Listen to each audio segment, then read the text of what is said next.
Students, आज मैं फिर वेलकम कर रहा हूँ आपका हमारी इनऑर्गेनिक केमिस्ट्री की क्लास में।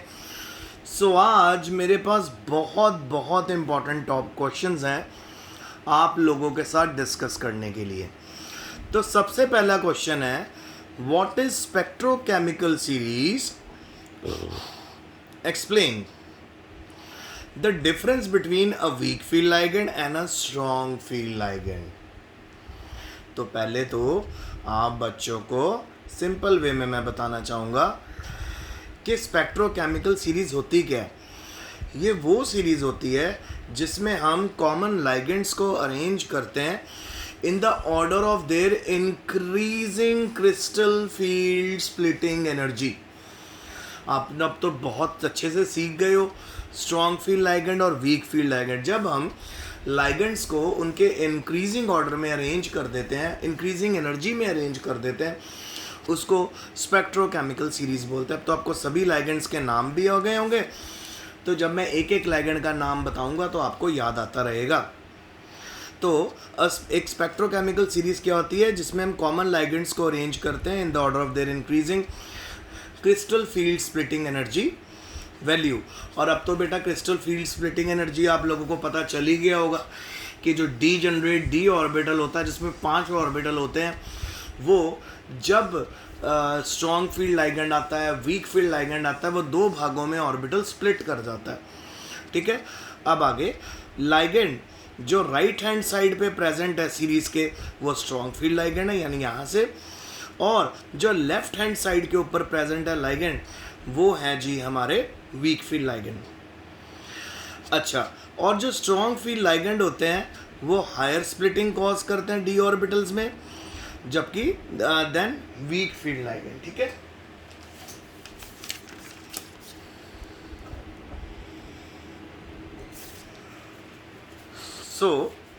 आप यही देख सकते हो, वो ज़्यादा स्प्लिटिंग कॉज करते हैं, यानी इलेक्ट्रॉन को ज़्यादा स्प्लिट करते हैं। तो अब हम यहाँ पे पहुँच गए। अब आपके पास अरेंजमेंट है, देखो जी, सबसे वीक है आइडो, उससे थोड़ा स्ट्रॉन्ग है बीआर, ब्रोमो, फिर सल्फाइडो, थायोसाइनेटो, क्लोराइडो, नाइट्रेटो। ठीक है, और फिर उसके बाद है हमारा फ्लोराइडो, हाइड्रोक्सी, ऑक्सलेटो, एक्वा, आइसोथायोसाइनेटो। ठीक है, फिर आपके पास H नेगेटिव भी है, फिर Cn नेगेटिव यानी साइनो है, अमोनिया है, अमीन यानी, फिर इथाइलिन डाइमीन है, फिर सल्फेटो है, फिर नाइट्रीटो है, फिर फिनेंथ्रीन है, और फिर उसके बाद कार्बोनाइल है। ये हमारी मेजर सीरीज़ है। सो बेटा इस क्वेश्चन को बहुत अच्छे से लिख लेना। अब मैं आपको जो समझाने वाला क्वेश्चन है आज का, वो मैं आपके साथ डिस्कस करने वाला हूँ। तो आइए करें। तो सबसे पहले ये हमको क्या कह रहा है कि spectrochemical crystal field splitting energy क्या होती है। क्रिस्टल फील्ड स्प्लिटिंग एनर्जी क्या होती है। अब वीक फील्ड लाइगेंड, आप इसको, इसके मैग्नीट्यूड इसका कैसे डिसाइड करता है, एक्चुअल कॉन्फ़िगरेशन डी ऑर्बिटल की कोऑर्डिनेशन एंटिटी के बारे में। यानी जब क्रिस्टल फील्ड स्प्लिटिंग होगी, जब डी ऑर्बिटल स्प्लिट होगा, तो किस बेस के ऊपर आप इलेक्ट्रॉन यहाँ पे फिल करोगे। तो पहले मैं आपको थ्योरेटिकली समझाऊंगा, फिर आपको एग्जाम्पल के साथ समझाऊंगा। तो देखो बेटा, जो डीजनरेट डी ऑर्बिटल होते हैं, जिसको हम स्फेरिकल फील्ड एनवायरनमेंट बोलते हैं। स्फेरिकल फील्ड एनवायरनमेंट वो एनवायरनमेंट होती है जिसमें पाँचों के पाँचों डी ऑर्बिटल एक साथ प्रेजेंट होते हैं। पाँचों के पाँचों डी ऑर्बिटल जब एक साथ प्रेजेंट हो, उनकी एनर्जी सेम हो, उसको हम स्फेरिकल फील्ड बोलते हैं। और ये स्फेरिकल फील्ड स्प्लिट हो जाती है 2 भागों में, जिनको Eg और T2g ऑर्बिटल बोलते हैं, जब लाइगेंड आता है।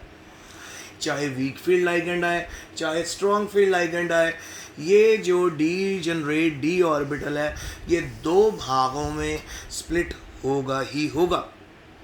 ओके, अब स्प्लिट होने के बाद क्या होगा, स्प्लिटिंग ऑफ डीजनरेट लेवल क्यों होती है, क्योंकि जो लाइगेंड होते हैं उनकी अपनी एक क्रिस्टल फील्ड स्प्लिटिंग एनर्जी होती है। तो उसी के बेस के ऊपर हम ऑर्बिटल्स इन लाइगेंड्स को बोल देते हैं high field ligand, strong field ligand, weak field ligand. ठीक है, तो ये जब स्प्लिट होती है तो आपके पास Eg और T2g ऑर्बिटल बनते हैं, और इनके बीच में जो एनर्जी डिफरेंस होता है, ठीक है, इनके बीच का जो एनर्जी डिफरेंस होता है उसको बोलते हैं CFSE।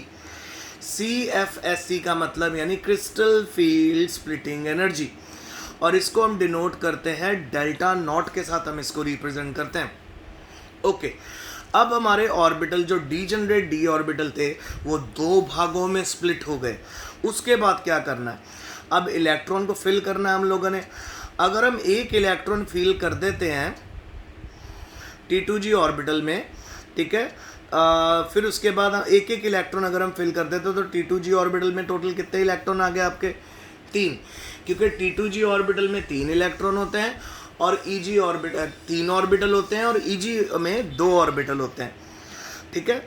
अब चौथा इलेक्ट्रॉन मैं कहाँ पे डालूँ?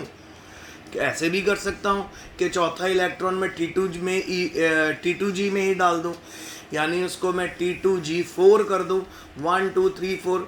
या मैं ऐसा भी कर सकता हूँ कि 3 सिंगली फिल कर दूँ और एक जो चौथा नया इलेक्ट्रॉन आया उसको EG में डाल दूँ, तो ये मैं कर सकता हूँ। तो उसके बाद फोर्थ इलेक्ट्रॉन दो तरह से डल सकता है, ठीक है। एंटर द EG ऑर्बिटल, एक इलेक्ट्रॉनिक कन्फिग्रेशन आपके पास आएगी T2G3 और EG1, सिंगल सिंगल प्लेस कर दिए, ठीक है। और दूसरे में आप पेयरिंग भी कर सकते हैं जिसमें हमारे पास इलेक्ट्रॉनिक कन्फिग्रेशन आ जाएगी T2G4 EG0। अच्छा, ये डेल्टा नॉट जो है, जो यानी क्रिस्टल फील्ड स्प्लिटिंग एनर्जी है, वो डिसाइड करती है कि जी इलेक्ट्रॉन पेयर करना है कि नहीं करना, ठीक है। अगर तो जी ये एनर्जी जो crystal field splitting energy ligand की जो है वो पेयरिंग एनर्जी से कम है, तब इलेक्ट्रॉन एंटर कर जाता है EG ऑर्बिटल में। और अगर हमारी क्रिस्टल फील्ड स्प्लिटिंग एनर्जी की वैल्यू ज़्यादा है पेयरिंग एनर्जी से, तो इलेक्ट्रॉन एंटर कर जाता है T2G ऑर्बिटल में, उसको पेयर अप कर देता है। तो इस पूरे फंडे को मैं आपको इजी वे में समझाता हूँ। देखो,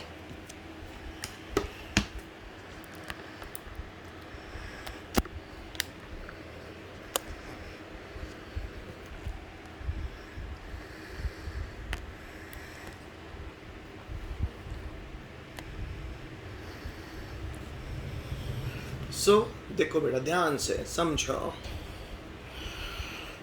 ये हमारा D ऑर्बिटल है, ठीक है। और जब हम इसको लिख सकते हैं, ये है जी degenerate D orbitals,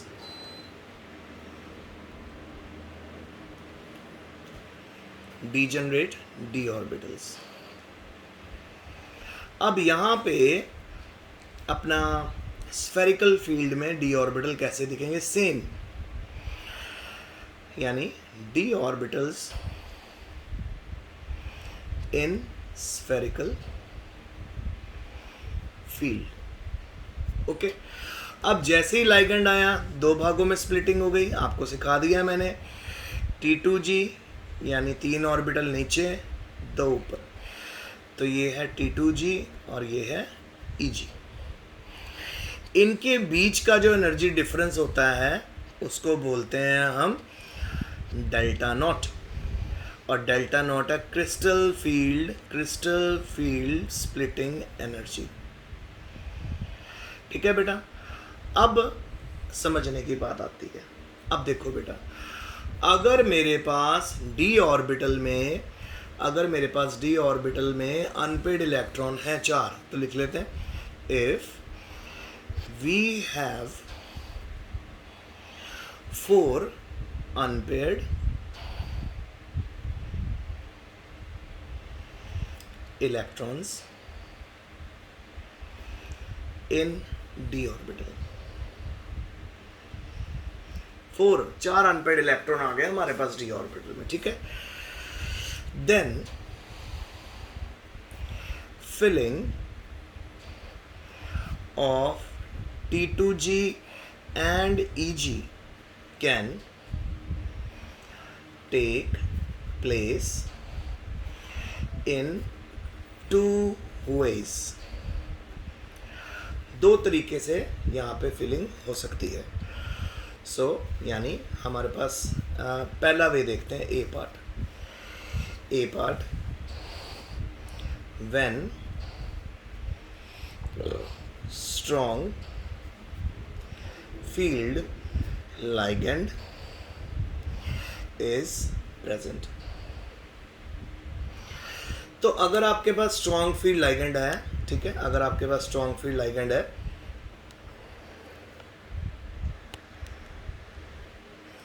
strong field ligand है, तब क्या होगा? सपोज हमारे पास डी ऑर्बिटल है, 4 अनपेड इलेक्ट्रॉन है इसमें। अब जैसे ही यहाँ पे फॉर एग्जांपल Cn नेगेटिव आ गया लाइगेंड, और Cn negative is strong field ligand. Strong field ligand की प्रेजेंस में स्प्लिटिंग हो गई बेटा, ये देखो T2G नीचे, Eg ऊपर आ गया, और ये हमारा डेल्टा नॉट एनर्जी गैप, ठीक है, ऐसे होता है ये। अब क्योंकि स्ट्रॉन्ग फील्ड लाइगेंड है तो T2G यहाँ पे, Eg यहाँ पे, तो आपको ऑलरेडी पता है कि जब भी स्ट्रॉन्ग फील्ड लाइगेंड होता है इलेक्ट्रॉन पेयर हो जाते हैं ना बेटा, तो यहाँ पे भी पेयर कर दो, 1 2 3 4, तो आपकी इलेक्ट्रॉनिक कन्फिग्रेशन यहाँ पे क्या बन जाएगी? T2G4। समझ आ रहा है? T2G4 इलेक्ट्रॉनिक कन्फिग्रेशन बन जाएगी। अब हम बी पार्ट में चलते हैं।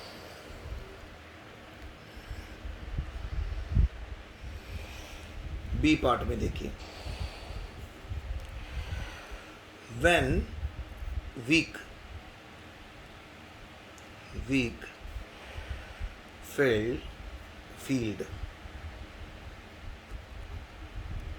when weak field ligand is present। अब यहाँ पे देखो हमारी इलेक्ट्रॉनिक कन्फिग्रेशन कैसे हो जाएगी। सो फिर से वही D4 यहाँ पे था, यहाँ पे भी D4 है, 5 ऑर्बिटल 1 2 3 4 और 5 ऑर्बिटल बने। फिर हमारी एनर्जी स्प्लिट हुई, जब स्प्लिट हुई तो 3 ऑर्बिटल नीचे हैं, 2 ऑर्बिटल ऊपर है। अब यहाँ पे इलेक्ट्रॉन 1 2 3 4 इलेक्ट्रॉन है हमारे पास, और ये है हमारा T2G, ये है हमारा Eg, और मैंने आपको बता दिया डेल्टा नॉट जो होता है हमारा क्रिस्टल फील्ड स्प्लिटिंग एनर्जी होता है। क्रिस्टल फील्ड स्प्लिटिंग एनर्जी, तो ये क्रिस्टल फील्ड स्प्लिटिंग एनर्जी होती क्या है? ये होती है एनर्जी जब हमारा लाइगेंड आता है, या तो वो वीक फील्ड है या स्ट्रॉन्ग फील्ड है। अब क्योंकि यहाँ पे हमारा जो लाइगेंड है वो वीक फील्ड है, तो वीक फील्ड होने से इलेक्ट्रॉन पेयर अप नहीं होंगे। याद है ना, जब हम वीक फील्ड लाइगेंड पहले भी यूज़ करते हैं तो उसमें इलेक्ट्रॉन पेयर अप नहीं होते, तो यहाँ पे भी इलेक्ट्रॉन पेयर अप नहीं होंगे। तो हमारे पास सेटअप क्या आ जाएगा? 1 2 3, और एक चला जाएगा ऊपर। तो यहाँ पे इलेक्ट्रॉनिक कन्फिग्रेशन क्या बनेगी? T2G3 Eg1, और वीक फील्ड लाइगेंड जैसे फॉर एग्जांपल Cl नेगेटिव आ गया, H2O आ गया, ठीक है, I नेगेटिव आ गया, F नेगेटिव आ गया, ये सारे वीक फील्ड लाइगेंड है बेटा। और पेयरिंग कब हो जाएगी? जब स्ट्रॉन्ग फील्ड, तो स्ट्रॉन्ग फील्ड आपको पता है Cn नेगेटिव आ गया, NH3 आ गया, ऑक्सो आ गया, ऑक्सोलेटो, इथाइलिन डायमीन आ गया, या फिर हमारा आ गया वो कार्बोनाइल। तो अब आपको पता चला। तो मैंने कल आपको एक कंपाउंड दिया था जिसके अंदर आपको थोड़ी प्रॉब्लम आ रही होगी कि यार ये इलेक्ट्रॉनिक कन्फिग्रेशन T2G जिसमें हमने 5 इलेक्ट्रॉन भरने थे, ठीक है, तो ये कैसे होगी? तो आइए वही एग्जांपल आपको निकाल के मैं दिखा देता हूँ, सॉल्व भी कर दूंगा आपके साथ, ताकि आपको किसी भी तरह की मुश्किल ना आए।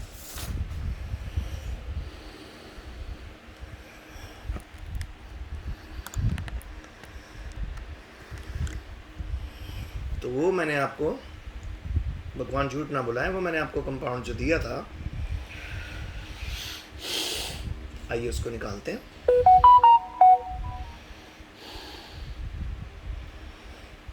वो मैंने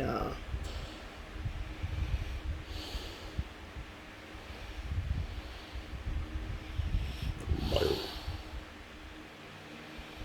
मैं निकाल रहा हूँ। हाँ हाँ आ गया। तो वो था बच्चों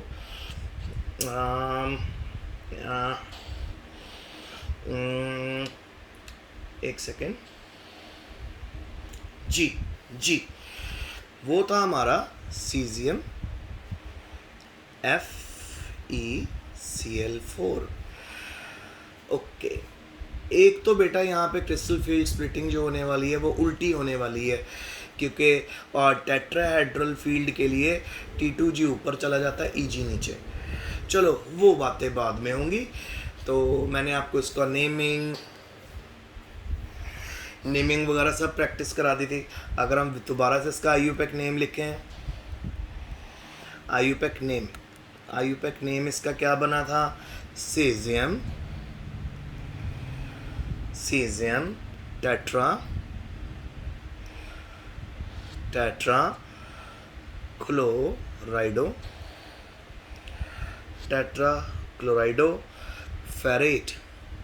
फेरेट और ऑक्सीडेशन नंबर आ गई थी हमारी यहाँ पे 3। एक तो ये हो गया। फिर ऑक्सीडेशन स्टेट क्या निकली थी?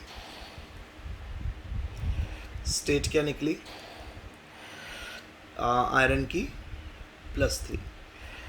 फिर आ गया था इसका इलेक्ट्रॉनिक कन्फिग्रेशन।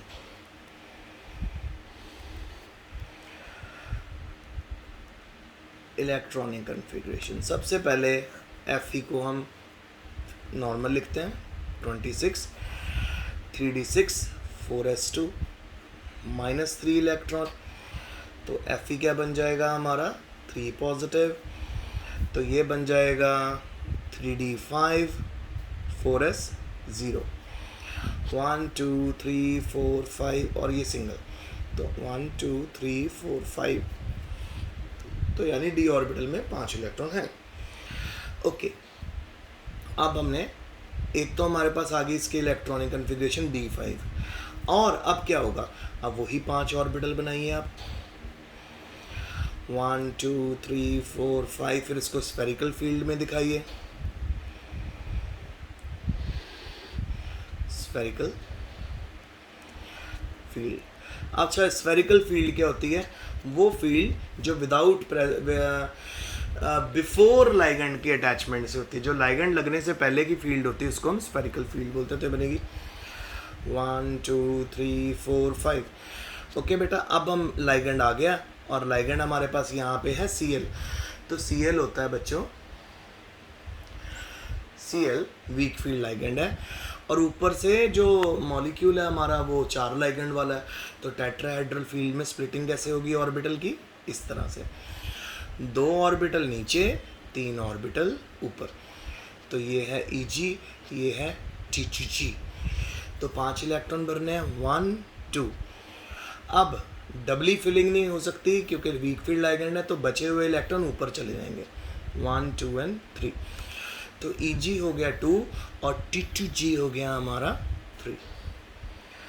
तो यहाँ पे फाइनल हमारी इलेक्ट्रॉनिक कन्फिग्रेशन क्या निकल के आई? या तो आई D5, ठीक है, या तो आई D5, और यहाँ पे बेटा ज़रूर बताते रहना, डेल्टा नॉट लिखते रहना, क्रिस्टल फील्ड स्प्लिटिंग एनर्जी, ये ज़रूर मेंशन करना है आपने,